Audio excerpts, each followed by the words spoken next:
Nou man, het laatste rit zit er maar op. Ik kan nog even genieten.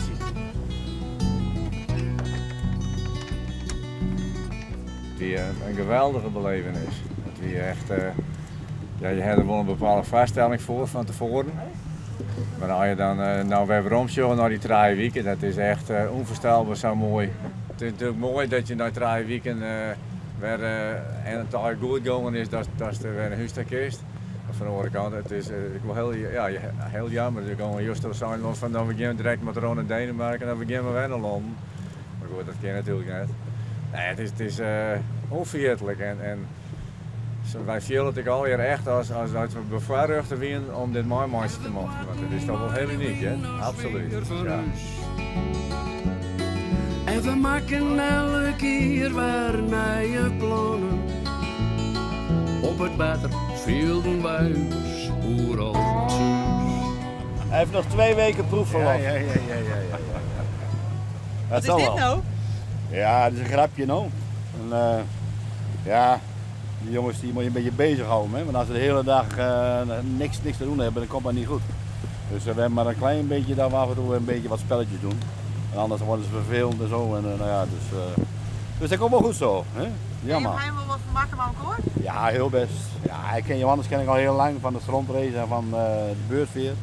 Dus Johannes zei, ja, we gaan met schip zee op en eigenlijk moet een paar mensen mee hebben die ook een beetje op zee gewend zijn. Dus toen had ik de eer om ook mee te mogen. Dus nou, hartstikke mooi. En het is ook een beetje cultuur, een beetje vermengen, een beetje Gronings en een beetje Fries. Dus nou, dat is wel hartstikke best, ja. Heb ik wel eens een momentje zo aan de trein wat spanning en weer? Nee, absoluut niet. Nee. Ja, dat de spanning in wegviel.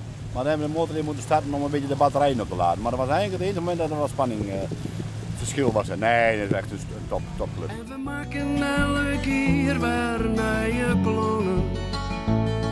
Op het battlefield bij ons, overal thuis.